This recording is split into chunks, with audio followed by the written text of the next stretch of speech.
Hello my dear students and welcome to the new lesson. Last time हमने 2 dimensional array में value input कैसे करना है और वैल्यू प्रिंट कैसे करना है वो हमने देखा है। So in this program now I want to input marks of 5 subjects of n number of students. So n can be anything. n means number of students जितने भी आपको यानी इनपुट करने हैं या फिर स्टोर करने हैं, उन n स्टूडेंट के 5 सब्जेक्ट के मार्क्स इनपुट करने हैं and then you have to calculate the total marks scored by each student. Of course इस प्रोग्राम में आपको सबसे पहले क्या इनपुट करना होगा? Value of n. So after inputting the value of n, then I have to input marks of 5 subjects of each student, है ना।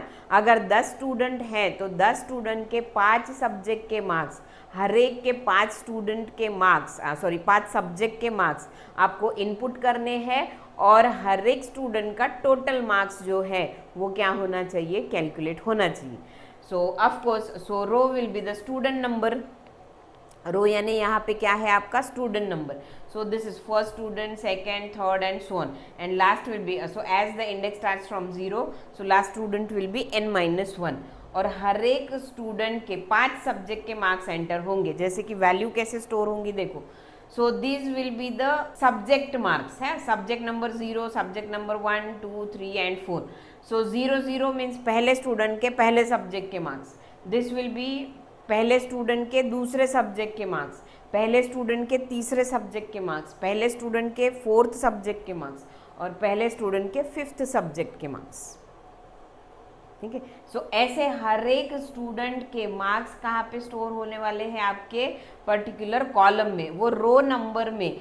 कॉलम अगर चेंज करते हो तो वो रो के सभी सब्जेक्ट यानी वो स्टूडेंट के सभी सब्जेक्ट के 5 सब्जेक्ट के मार्क्स क्या होने वाले हैं? इनपुट होने वाले हैं। ओके। सो ऐसा मुझे पूरा डेटा 2 डायमेंशनल एरे में स्टोर करना है। सो आपको स्टोर करना है यानी क्या करना है? आपको इनपुट करना है। So okay, after inputting the values यानी सपोज सब वैल्यूज़ मैंने इनपुट कर दी। सो अब इनपुट वगैरह कैसे करना है ये हमने ऑलरेडी देख लिया था। So let us see once again in this program. So फिर से हम देखते हैं कि नंबर ऑफ वैल्यूज़ अगर n स्टूडेंट के, हर एक स्टूडेंट के 5 सब्जेक्ट्स के मार्क्स कैसे इनपुट करने होंगे। So of course we know that to input the values in 2 dimensional array I will be requiring a nested loop. So first loop will be for number of rows. So of course यहाँ पे number of रोज कितने रहने वाले हैं? n। So of course इसके पहले programme होगा जिसमें हम क्या करने वाले हैं? n की वैल्यू इनपुट करेंगे। सो जो पहले वाला है उसमें तो सिर्फ इनपुट वगैरह करना है, input and declaration. So that we will do in the practical. So now see the logic of this program. So first loop will be for row number and each row I have to input the marks of 5 subjects, है ना। So in this loop again for subject we will be having another loop. So j is equals to 0, j less than कितने number of subjects है या फिर columns है? 5. So j less than 5 and then j plus plus, and in this loop we will be inputting the value of, suppose m नाम का array है, so m of ij. So with this loop we will be inputting all the array with n number of rows and 5 number of columns. इससे क्या हो जाएगा? पूरा array आपका input हो जाएगा। 10 स्टूडेंट है और 5 सब्जेक्ट है, so then user have to enter the 50 values. So user के लिए कुछ अच्छा सा 50 वैल्यूज़ यूज़र एंटर करेगा। सो ऑफकोर्स उसको भी समझना चाहिए कि मुझे कौन से स्टूडेंट के कौन से सब्जेक्ट के मार्क्स एंटर करने हैं। Okay. So for that before inputting और before the scanf function we will give a user friendly message to the user. User के लिए हम अच्छा सा मैसेज देंगे। जैसे फॉर एग्जांपल जैसे 0th रो एंटर हो रहा है तो मैसेज आना चाहिए please enter marks of 5 subjects of student 1। Next time message आना चाहिए please enter marks of 5 subjects of student 2, then student 3, then student 4 and so on. So for that what so यहाँ पे अगर आप देखते हो तो student number will be I, row number यानी क्या है आपका स्टूडेंट नंबर है, लेकिन अब आई यहाँ पे कहाँ से शुरू हो रहा है, 0 से, तो हम स्टूडेंट नंबर 0 ऐसे नहीं बोलते हैं कभी, क्या बोलते हैं स्टूडेंट 1, स्टूडेंट 1 से शुरू करते हैं हम। सो सिंपली आपको कुछ भी इसमें चेंज नहीं करना है, आई की बजाय यानी instead of writing value of I you have to write the value of i+1, है ना। ये स्टूडेंट 1 है, that means i+1, 0+1, this is student 2, that is 1+1, यानी i की वैल्यू ये रहने वाली है, तो मुझे i नहीं प्रिंट करना है, I want to print i+1, 0+1 student 1 आ जाएगा, 1+1 यानी स्टूडेंट 2, 2+1 यानी student 3 and so on. So therefore, before inputting the value, we will give a user-friendly message to the user. Printf, please enter marks of 5 subjects. Marks of 5 subjects of student. Number के लिए हमेशा hash लिखते हैं, तो हम भी यहाँ पे हैश लिख देंगे। Please enter marks of 5 subjects of student number, उसके बाद में वैल्यू आनी चाहिए। So for value I will write %d, और कौन सी वैल्यू आनी चाहिए, जैसे स्टूडेंट 1 बाद में स्टूडेंट 2 बाद में student 3, so that means after comma that there will be value of i+1, ठीक है। And then so after printing this message, now I will input all the values, all the columns of this row, ith row के सभी values इसमें input होंगे। So for this I will be having the loop that is j equals to 0, j less than 5, 5 subject है इसलिए, then j plus plus, and in this now scanf m of ij. So this will be the user friendly loop for inputting the marks of all the students. So input तो actually सिर्फ scanf से ही होता है, लेकिन अगर आप सिर्फ scanf लिखते थे जैसे हमने पहले लिखा है, तो अगर आप वैसे scanf लिखते थे तो यूजर विल कंफ्यूज दैट वो कौन से सब्जेक्ट के मार्क्स एंटर कर रहा है और कौन से स्टूडेंट के मार्क्स एंटर कर रहा है ना, वो खुद ही कंफ्यूज होगा कि मैं जो एंटर कर रहा हूँ कौन से स्टूडेंट के मार्क्स है। सो for that I am giving a user friendly message before inputting the marks of student. So see here how this loop will work. So first time I की value 0 है, first time I becomes 0, message print होगा, देखो please enter marks of 5 subject of student number. So यहाँ पे आएंगी ये i+1 की value, that means 1. So message will be please enter marks of 5 subjects of student number 1. सो बहुत अच्छा message है। सो मैसेज देखते ही सामने वाला यूज़र क्या एंटर करेगा, अभी 5 मार्क्स एंटर कर देगा। सो 5 मार्क्स जो भी एंटर करेगा first time, first value will be stored in m of 0 0, so पहली वैल्यू यहाँ पे स्टोर होंगी, then j becomes 1, m of 0 1 input होगा, next time m of 0 2 input होगा, next time m of 0 3 enter होगा, और next time m of 0 4 enter होगा।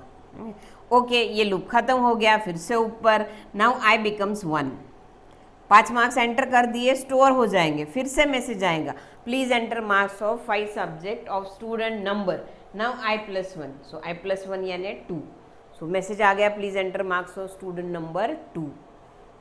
Okay message आ गया, फिर से 5 वैल्यूज़ एंटर होंगी, और 5 वैल्यूज़ अब कहाँ पे स्टोर होंगी, again j varies from 0, so first value will be stored in m of 1 0, next value will be stored in m of 1 1, next value will be stored in m of 1 2, next will be stored in m of 1 3, and next will be stored in m of 1 4। हो गए first student यानी student number 2 के सभी marks enter हो गए। Next time फिर से ऊपर जाएगा, now i becomes 2, so again message आएगा please enter marks of 5 subjects of student number 3, so ये पूरे वैल्यूज इनपुट होंगे। ऐसे ही n नंबर ऑफ स्टूडेंट, जहाँ तक जब तक जो वैल्यू आपने n में इनपुट की है, सपोज 10 इनपुट किया है तो 10 टाइम्स ये लूप एग्जीक्यूट होगा, यानी 10 स्टूडेंट के 5 सब्जेक्ट के मार्क्स क्या होंगे, आपके इनपुट होंगे। अब एक चीज़ तो हो गई, हमारे इनपुट हो गया। Now I want to calculate the total marks scored by each student.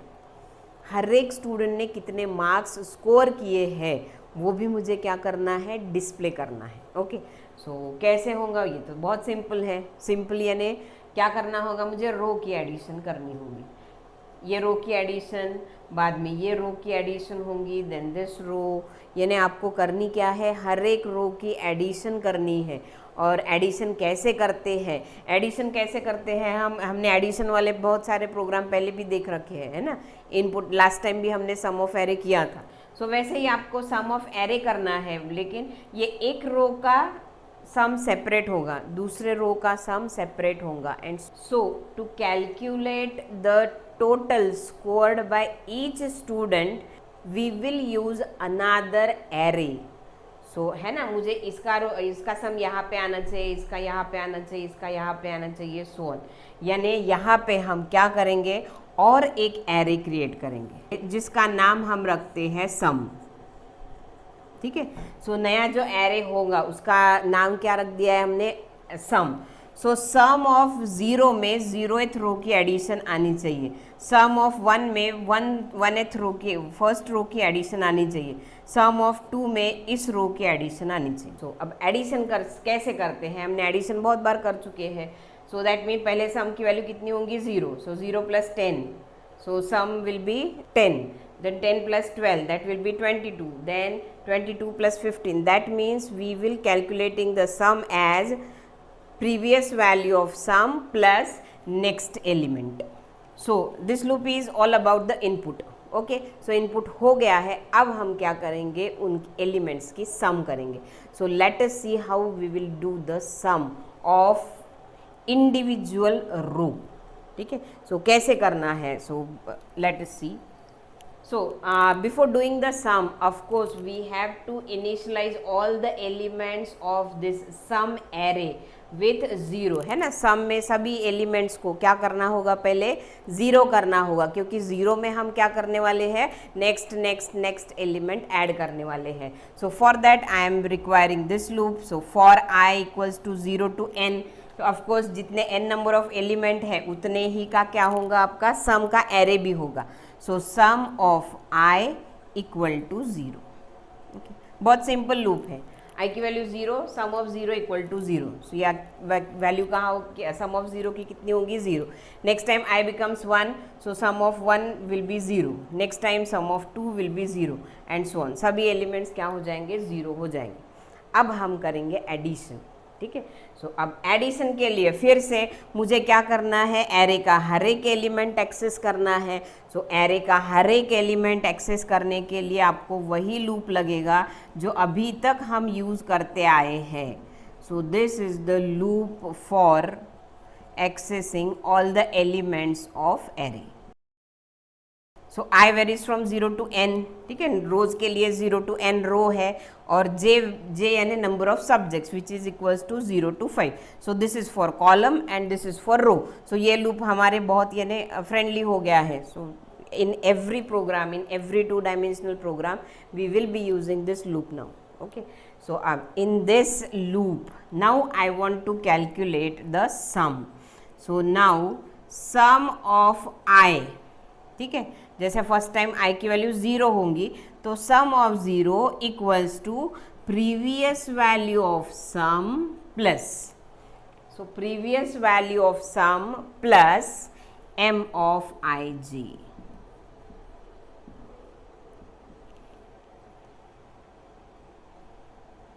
बस हो गया।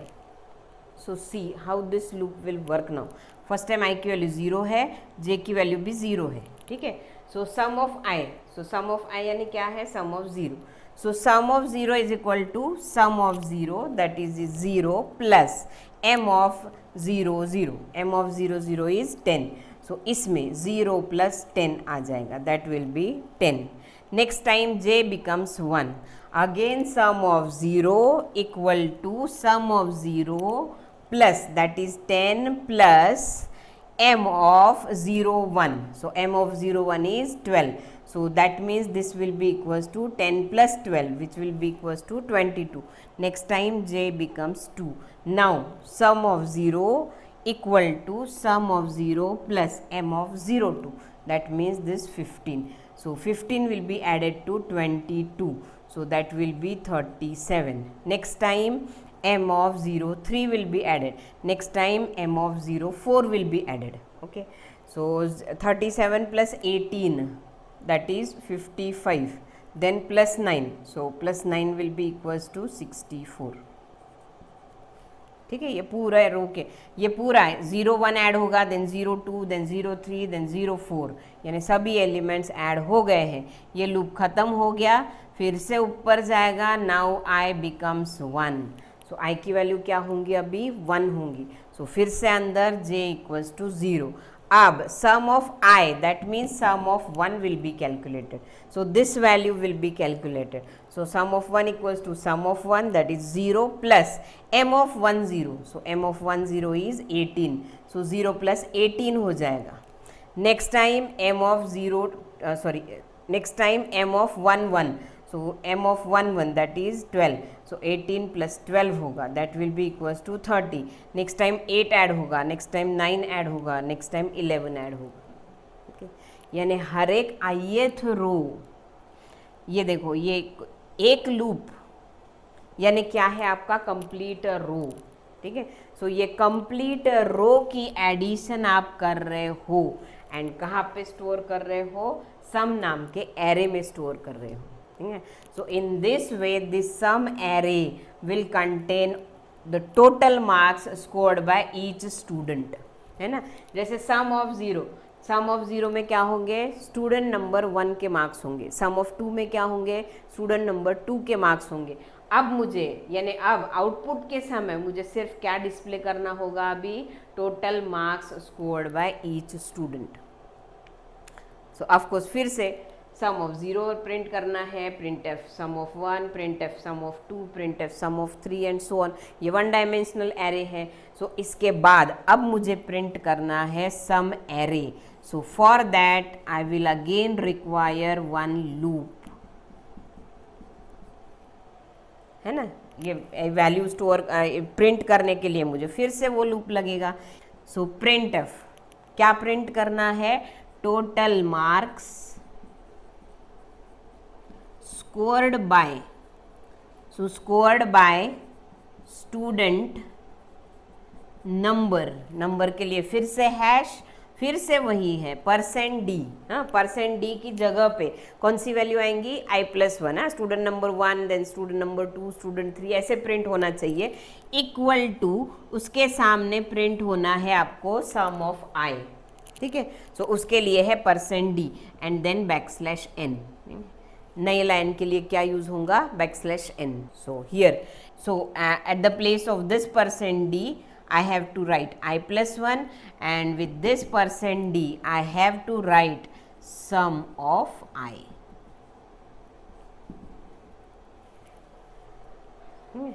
सो देखो फर्स्ट टाइम i की वैल्यू 0 होंगी, क्या प्रिंट होगा, total marks scored by student hash %d, that is i+1, that is student 1, equal to इसकी जगह पे कौन सी प्रिंट होगी, sum of 0.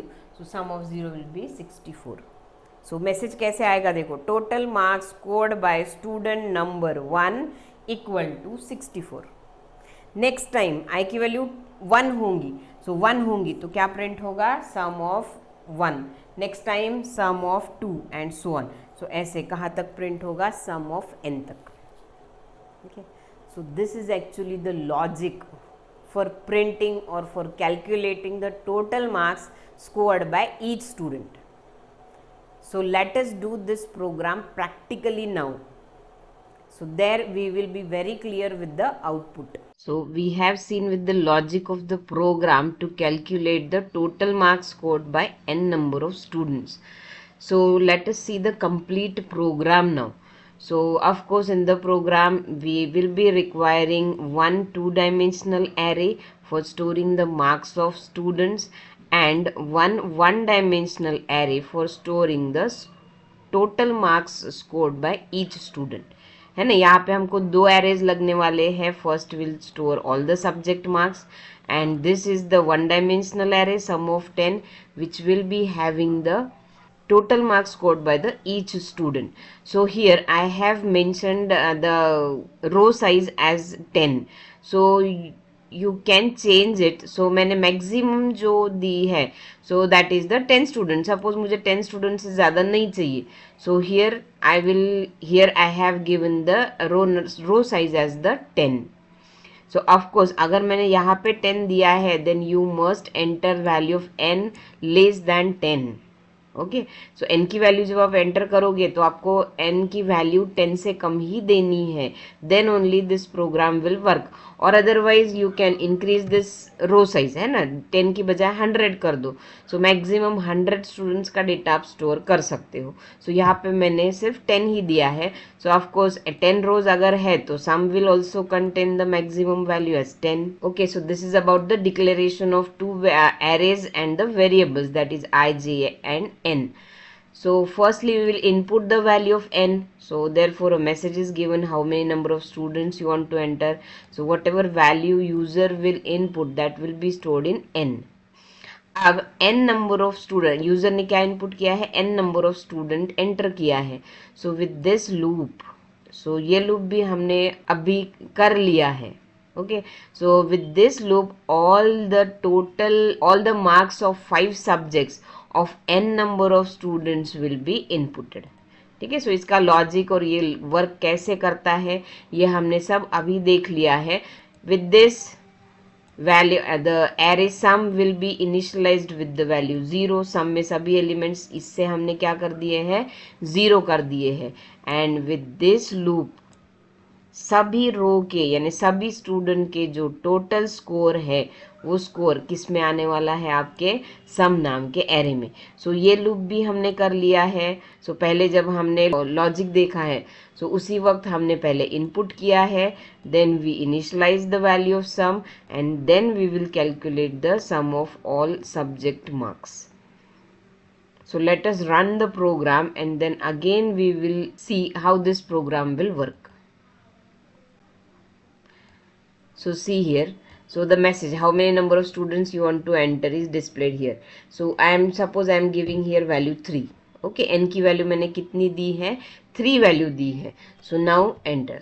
Okay, so n की वैल्यू 3 है. So here the loop becomes I equals to 0, I less than 3. So यानी 3 times ये एग्जीक्यूट होने वाला है for I equal to 0, 1 and 2. So first time I की वैल्यू 0 होंगी. सो 0 होंगी तो ये मैसेज डिस्प्ले हो गया, देखो please enter marks of 5 subjects of student I+1, that is 0+1 student 1. ऐसे मैसेज डिस्प्ले हो गया है, please enter marks of 5 subjects of student number 1. And then with this loop for j equal to 0 scanf m of ij. सो क्या होगा, m of 0, 0, m of 0, 1, 0, 2, 0, 3 and 0, 4. That means पूरा complete 0th रो है ना, आई की ith रो यानी 0th रो, अभी के लिए 0th रो पूरा क्या होगा, इनपुट होगा. So suppose I input the values as 5 values मुझे देनी होंगी. Suppose I input this values. Okay, अब इनपुट देने के बाद में 5 वैल्यूज ले लेगा फिर से ऊपर. नाउ आई बिकम्स 1 होने के बाद में फिर से मैसेज आएगा, please enter marks of 5 subjects of student number 2, है ना. 5 वैल्यूज ले लिया, फिर से आई की वैल्यू 1 हो गई. नाउ m ऑफ 1 जो रो है वो रो पूरा क्या होगा, इनपुट होगा. लेकिन उससे पहले हमने ये मैसेज दिया है, please enter marks of 5 subjects of student number I+1, that is 1+1. सो अब यहाँ पे आ गया है 2. ओके, सो अब यहाँ पे वैल्यूज इनपुट कर दो. सपोज मैंने कुछ तो भी वैल्यू यहाँ पे इनपुट कर दी, 5 नंबर्स, 5 सब्जेक्ट के मार्क्स एंटर कर दिए. अगेन सो फिर से ऊपर जाएगा, आई की वैल्यू 2 हो गई. सो फिर से मैसेज आएगा, please enter marks of 5 subjects of student number 3. Okay, so student number 3, and with this 5 values will be inputted and stored in the I equals to 2, यानी I equal to 2 यानी third row में आपकी value क्या होंगी, store होंगी. m of 2 0, then m of 2 1, m of 2 2, m of 2 3 and m of 2 4 will be inputted. So हम वैसे message values दे देते हैं. सपोज 3 4 5 वैल्यूज मैंने स्टोर कर दी. And so see the output now. so see total marks, sorry sorted हो गया, SC रह गया. so total marks scored by student 1 equals to 25. say 2 plus 5 plus 6 plus 4 plus 8, you can check this value. So this will be 194. So see whether the sum of these values 194 and the sum of these value is 213. So okay, input होने के बाद में क्या होगा? So इस loop से क्या होने वाला है? Sum of 0 equal to 0, sum of 1 equal to 0 और sum of 2 equal to 0, है ना? सभी सम एरे में सभी एलिमेंट जो है वो 0 हो गए. First time i equal to 0, नीचे आ गया j equal to 0. So sum of 0 equal to sum of 0, that is 0 plus m of 0 0. So m of 0 0 यानी क्या है हमारा 2 है. So 0 plus 2. Okay, next time m of 0 1 will be added, है ना? j की वैल्यू 1 हो जाएंगी तो m of 0 1 will be added, that is 7. 2 plus 5 that will be 7. Next time 0 2 add होगा, that is plus 6, that is 13. Next time 4 will be added, that means it will be 17, and last time this 8 will be added, that will be 25. So hence total marks scored by student is 25. So ये तो पहले store कर लेगा, ठीक है? So actually आप यहाँ पे भी ये लूप लगा सकते थे, है ना? फिर से लूप लेने की ज़रूरत नहीं थी. सो जैसे ही कैलकुलेशन हो गया तो आप टोटल मार्क्स प्रिंट कर सकते थे, प्रॉब्लम नहीं. दो लूप की ज़रूरत नहीं थी एक्चुअली. ये कैलकुलेट हो जाएगा, कैलकुलेट होने के तुरंत बाद आप क्या कर सकते थे? प्रिंट भी ऐसा भी कर सकते हैं. ओके, सो नेक्स्ट टाइम क्या हो जाएगा? i की value 1. So that means sum of 1 calculate होगा which will be equals to m of 1 0 plus m of 1 1 plus m of 1 2 plus m of 1 3 plus 1 4. सो यानी ये सभी वैल्यूज की एडिशन हो जाएंगी, किसमें? सम ऑफ 1 में स्टोर होंगी. So that will be equals to 194. And similarly lastly i की वैल्यू 2 होंगी तो sum of 2 will be calculated as 12 plus 33 plus 58 plus 66 plus 44. That is m of 20, m of 21, m of 22, m of 23 और m of 24 की addition. सो वो आती है आपकी 213. So which will be displayed with this loop. So this is how you can calculate the total marks scored by the each student. So this is all for now. In the next lesson, we will be coming up with new learnings. Thank you.